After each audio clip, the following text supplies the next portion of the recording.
Hey everybody, how's it going? Let's jump in right away and show you the deck. The deck is done. I finished screwing it today. We are going to water seal it and build a gazebo on top, but the first battle was getting the deck done. Check it out. Here it is, all done. I got a picture frame it, but you guys get the idea. I think it looks nice. We'll walk in here. I got to get brackets for steps, but that'll take half an hour to an hour to build the steps. But there you guys go. 12-inch center. I had a bunch of questions. 2x6 12-inch center, double 2x6 beams. There's 3 beams this way, and 12-inch on center, blocks every 2 to 3 feet, and then everyone's screwed. I used to chalk lines with a chalk line, but that leaves blue or red. So this time I just used a piece of string, clipped onto there and all the way to the other side, and I just went along and screwed it. That worked really well. So there you guys go. We're going to start framing the gazebo tonight, probably. I want to get this done, then we can live stream from here or just chill. Anyhow, that's not what we're doing today, but I thought I'd show you guys. Okay, I got my hearing protection on. The P51, Jason Mercer and Nathan, thank you guys. I got a message on WhatsApp from Jason Mercer. He sold me that P51, and also from Nathan, and you guys both were like, I think you put that carb together wrong. Well, let's dig back into it for all the time it takes to pull that carb off. Let's have a look, because this thing was running out of fuel in the cut. It started and idled fine, but it was running out of fuel in the cut, and then I rebuilt the carb, and then it wasn't getting fuel. Obviously, I did something wrong, A, or B, there was a leak at the carburetor. Well, let's dig back into it and have a look. SDC carbs are not my realm. I think I only have like 2 saws, including this one, that have an SDC on them. I don't have many. Don't know why. SDC is a really common carb. A lot of Macs, home lights have them. I only have one other saw, and it's a home light that has an SDC on it. And I think I might have a Husqvarna 61 with an SDC. But that's it, friends. So anyhow, let's go to the tailgate and let's have a look-see. Okay, guys, we're back on the tailgate. I've been looking at flat decks, friends. I'm either going to build one or buy one. And I'd really like to put a flat deck on this truck. I think that would work for me. Anyhow, okay. So I saved the old parts kit, and if you look, friends, that's what was in there. Single diaphragm with this super thick gasket. Now, what did I put in there? And again, I'm willing to say that I don't know, friends, and I'm willing to say I made a mistake. You guys know, the saws are just something I do for fun. I do not take this seriously. Jason Mercer also mentioned that a 266 air filter will fit underneath here, and yes, it will. Most of these old saws have a similar carb configuration, and I may actually do that to this saw. Okay.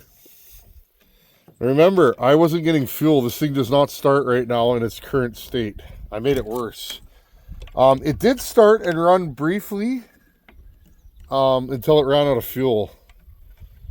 So we'll see. Well, I done something, friends. And again, like I said, I'm not an SDC guy. I don't Tillotson HS's.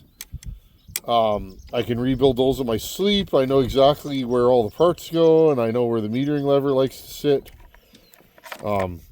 But I have 30 to 50 saws that have one of those on it. Literally, I'm not even embellishing. Most of the saws in my collection have an HS carb. Okay, we're looking at this. This doesn't look like it's horrible. Okay, friends, and I also brought another K10 SDC carb kit. No, this is a factory one. Maybe we'll go to that. Okay, let's put this here like that. Right on the tailgate. I haven't been working in my shop much lately, friends, because I'm still unpacking from Buck and Stock. I'm not going to lie.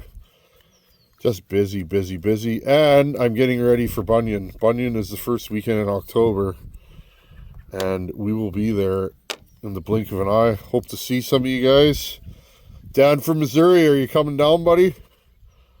Dan makes pipes. Dan gave me a whole whack of pipes. And I use them all the time. A lot of the saws you see me running have Dan from Missouri pipes. Okay, so I put this gasket. This is a thin gasket. And this in there, okay? That's obviously not correct. Now, the boys were telling me, okay, if we look at this, this is what was in there. Okay, so this would sit like this, friends, okay? This would sit like this. Okay. Now, the weird thing is, this is only a single gasket. So I'm wondering, and what did I do here, friends? I want to just compare this so you guys can see. Okay, so this sits like this. What did I do differently? So here's what I put in there. And it is not blocked. So obviously, yeah, obviously that's not right, friends. The guys were telling me to do a double gasket. But I think what I'm going to do, I'm going to recreate what was in there, okay? So here's the thick gasket. And again, friends, I guess I just wasn't paying attention. It is what it is. Sometimes when you're videoing, things don't go together the same way because you're just not paying attention. Okay, let's rebuild what was in there. Where is it, friends? Right here. So this goes like this, okay? That's what was in there. Now the question is, should I put two of these together? Let's put two together. The guys were telling me in the email, or at least that's how I saw it, you put both of these in there. Okay? Just like that. Like a so. And then you put this on top. Now, I used a factory SDC manual. And it did not tell me to use two. It told me to use one. I wonder what happened if we use two. You guys want to try this?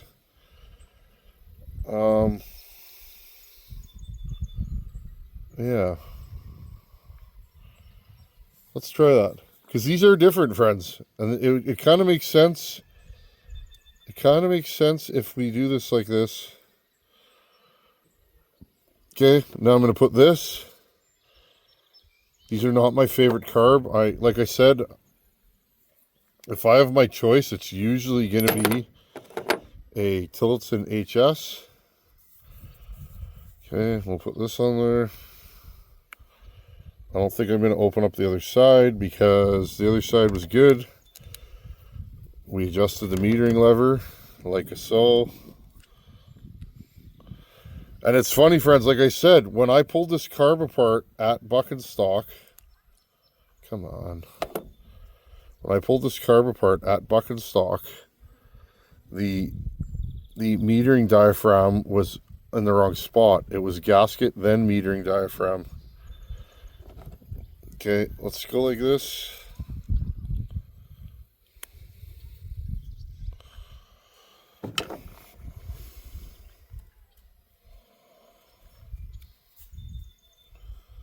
Let's see if this is going to work.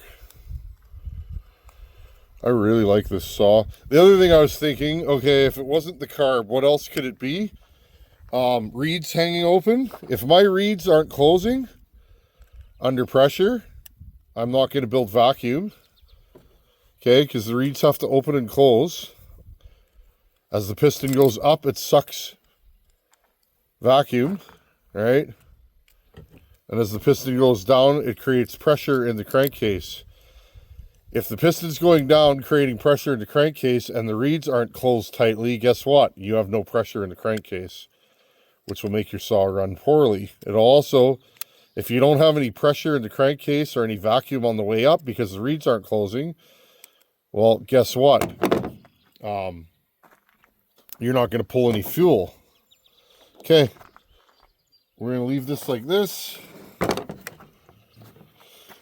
Pull you guys back up. We're going to do this in real time. I got hearing protection on today. Okay, friends, first thing we're going to do is we're going to put this Echo fuel line on here. We'll know right away, because this thing, if this thing should pull fuel, if it's not pulling fuel, then we got a problem, right? Oh, my friends, the mosquitoes and flies are just absolutely brutal this year. I can't even work in my shop. There's so many mosquitoes in my shop, friends, that I can't sit in there. That's the other reason why I haven't been working in my shop. I can't sit in there right now. And it's been that way for weeks. And I got projects on the go, many projects. I got a project sitting on my lathe that I've been working on since before buck and stock. A fixture that I've been making. And yeah. I want to get back to Buckins McCullough. That's got to be on the right day though, because I'm going to have to rip that saw apart and see what it's doing. It fires, but that's it. It goes pop, and it won't do any more than that. It won't fire up. I'm not sure why. Could be a massive vacuum leak, which I'd be surprised. I think it has something to do with the ignition. I've run that electronic ignition and points, and it still won't fire. So, go figure. Okay, where are our jets at? Well, let's just have a look-see. Low jet, that's always the one closest to the carb. So that was way open. Half, 1, go 1 1/4. It's pretty warm out today, so that's my settings for where I live. We learned something years ago when I used to send saws to Buckin all the time, or, you know, the ones I sent to him. They would always be rich. Part of that was winter. I would send them to him in winter, and winter, that cold air is really dense, so you end up having to give your saws like a half a turn more. Okay, half, 1 1/4 will go. But I just noticed something to do with the fuel here. My saws are always richer here than they would, or they're always leaner here than they would be at his place. Which is weird, because I'm pretty sure I'm at a higher elevation, so I'm not sure how all that works, but true story. Okay, friends, let's just run and gun. I cut all the grass yesterday, all of it. 4 hours to do 8 glorious acres. Yeah. Hopefully it dries out. We've been getting so much rain. I still got this little pile of dirt to move. We're getting there, friends. It never ends, does it? Hoping to take that stuff to the scrapyard this year. That Hino's been sitting there for a decade. Okay, so I'm going to go full choke. Let's try and start this. I got fast idle on. Pull the decomp button out. Full choke. Let's just see if we can get this thing to fire. There we go. I think we just fixed it.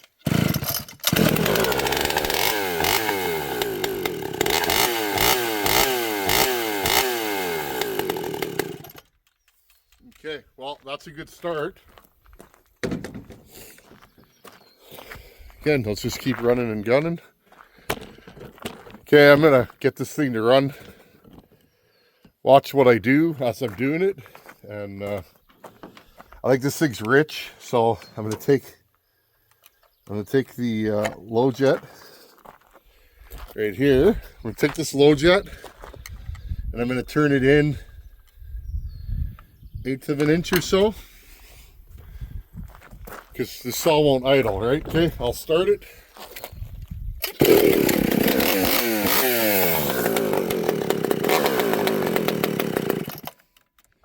Interesting. It'd be nice to just keep this thing running. Okay, we're at about We're at 1 turn out right now. If I have to, friends, I'll go underneath here and I'll give this thing a little more idle screw. I prefer not to do that though, because I find these idle screws are really hard to adjust when the saw's running. Okay, let's pull her over again.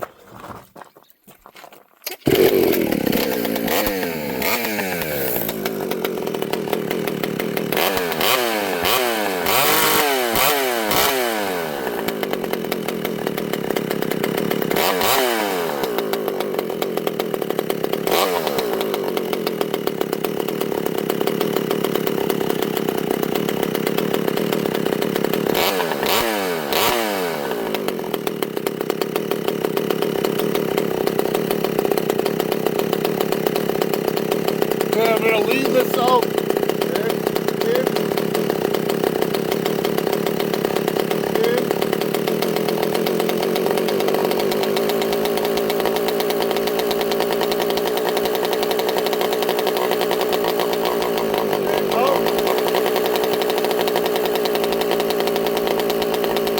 Half a turn out.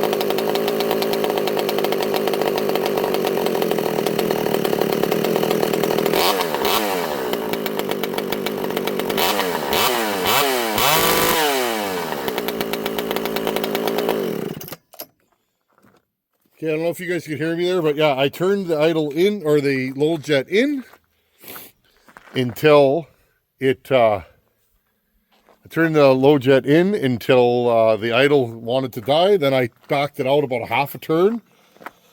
Half a turn's usually good. You can go at half quickly and then it won't stall, and then another quarter turn. So 3/4 of a turn before it wanted to die again, and then I went halfway in between that. So 3/8 of a turn back in, right? Because we went lean, rich. So I went back in, and then you just go, I just squeak it a little bit past center, open a little bit more. Okay, let's try restart. I'll restart with the chain brake on because I don't want to cut my truck.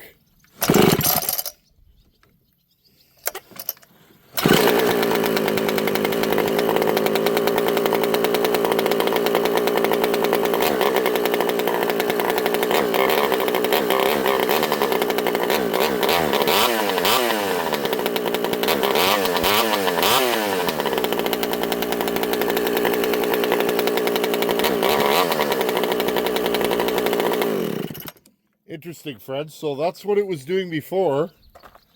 This thing sure oils. I'm going to see if I can adjust the low jet out. This thing should be good.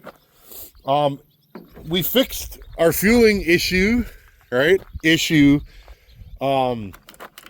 may need to dig into this reed block. We'll see. I'm going to restart this thing. Okay.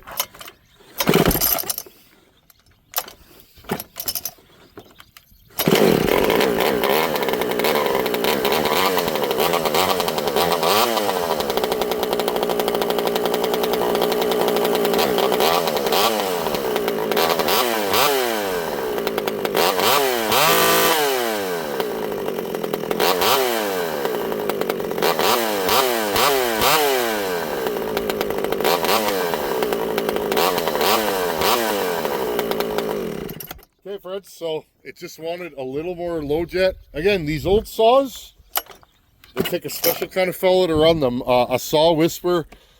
Just like, friends, if we're at a show, often I'll be like, hey, Buckin, you want to tune this thing?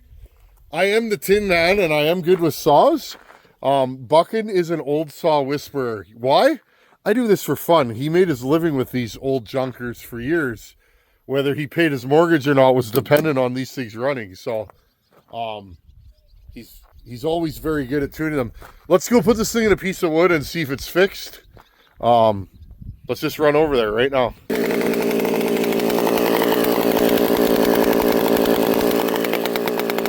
Friends, I can't win, can I? Back to the truck. Friends, I literally put this thing in the wood for 2 seconds. I was just slashing those Canada thistles there. And my eyes lit up because I think this thing's fixed. And then all of a sudden the trigger won't go. I was about to turn the camera on and Oh, this saw just... Okay, what happened here? These Pioneers, friends, they're something.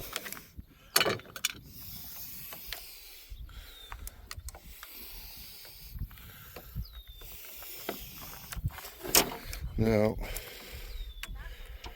I don't know what's going on here, friends. Let's have a look.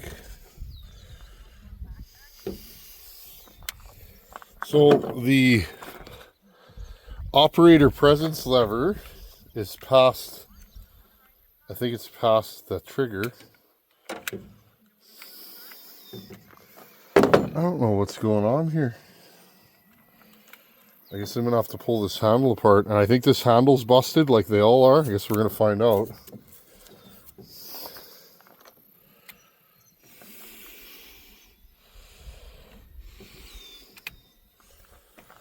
Well, I'm pretty sure I got more zip ties, so let's just... This zip tie's been on here since I've had this saw. I have handles. I have NOS handles for the smaller chassis, but not this big chassis. Okay, where were we? Okay, this piece came unclipped. Right here. It won't do it now, but there's that little tab there. If it keeps doing that, I'm going to cut that tab off and put a screw through there, and then it won't be able to pop through. Okay, so operator presence goes like this. There's a spring there. Okay. Damn, it just hooks on. This whole thing can go in from the bottom.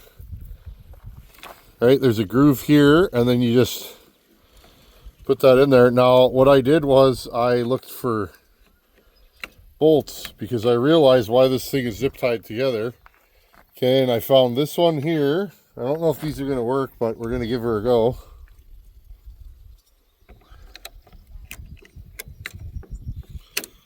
Okay, right like this. Totally not the right fastener, but if it fits, it's good for now. Better than a zip tie. Okay, and then this one here. In fact, I think I'm going to go the other way around, friends. I'm going to go this one in the front. If I hold this tight, hopefully that spacer doesn't come out. This is a nice saw. From what I just saw slashing, and I touched wood with it, and it pulled hard. I think maybe I owe Jason Mercer and Nathan a huge thank you.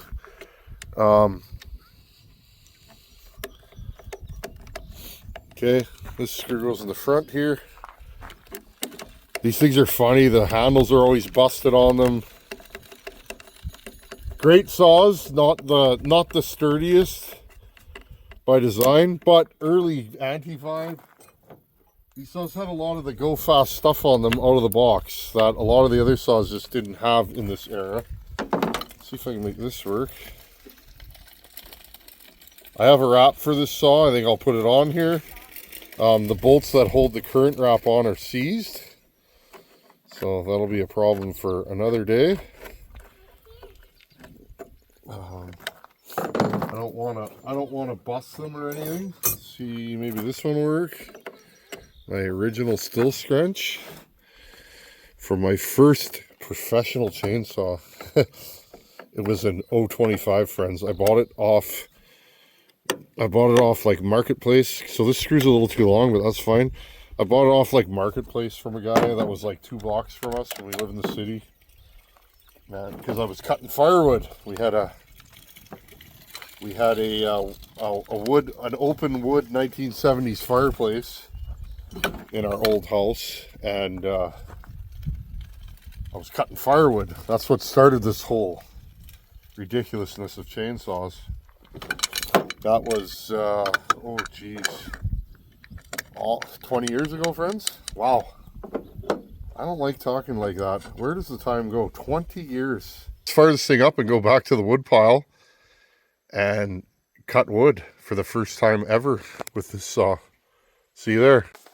Okay guys, no horsing around, right to it. This is American elm, hard as a rock.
Friends, let's get you in real close. This thing's glorious. Okay, I'm going to lower you guys while I'm chatting. I've wanted to cut with this thing for years. Bucket told me, he said, hey, those things are nuts. And when Bucket says something's nuts, he usually means it. Here, I'll get you guys right in here. He said, those saws are nuts, Tin Man. You should get one. Well, here I am. Let's do one more cut.